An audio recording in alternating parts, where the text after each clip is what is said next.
मनोज जरांगे पाटलांची थोड्याच वेळात महत्त्वाची बैठकीत मराठा आंदोलनाची पुढची दिशा ठरणार। जे दिशाहीन आहे ते दिशा काय ठरवणार, त्यांना पुढची दिशा तरी कळाली पाहिजे। छगन भुजबळांचा मनोज जरांगेंना टोला।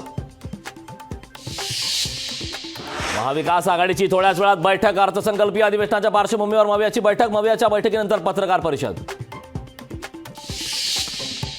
इंदापुरातील राष्ट्रवादीच्या कार्यक्रमात तुतारी वादक गायब, तुतारी वादन टाळत सनई वादकांचा समावेश। मेळाव्यात आयोजकांनी तुतारी वादक टाळले। इच्छुक असणाऱ्यांना भाजपात घ्या असं मी म्हणालो, पक्षात येण्यासाठी मला कार्यकर्त्यांचे फोन येतात, त्या वक्तव्यावर चंद्रशेखर बावनकुळेंचं स्पष्टीकरण।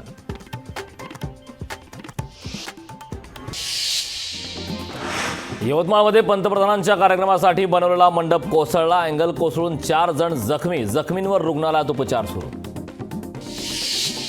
वाशिम जिल्ह्यातील सर्व बाजार समित्या उद्या राहणार बंद, महाराष्ट्र कृषी उत्पन्न पणन अधिनियमात बदल करण्याचा प्रस्तावाला समित्यांचा विरोध। विदर्भात पुढील 3 दिवस पावसासह गारपिटीचा इशारा, हवामान खात्याचा अंदाज। नाशिकमध्ये तापमानात अचानक घट, निफाडमध्ये पारा 5 अंश सेल्सिअस, लोकांनी पेटवल्या शेकोट्या। जायकवाडी धरणाच्या पाणीसाठ्यात झपाट्याने घट, धरणात 27.97% पाणीसाठा शिल्लक, बाष्पीभवनामुळे पाणीसाठ्यात झपाट्याने घट।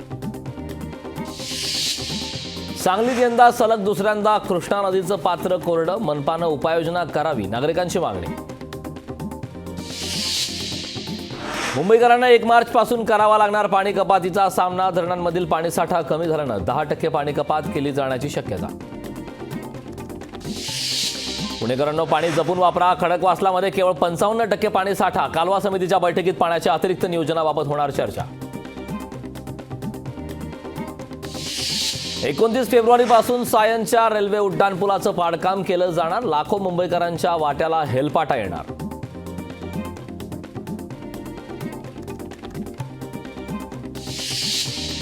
म्हाडाच्या विरार बोळीजमधील 2278 घरांना ग्राहकच मिळेना, 900 इच्छुकांपैकी अवघ्या 300 जणांनी घरं विकत घेण्यासाठी सादर केले स्वीकृतीपत्र।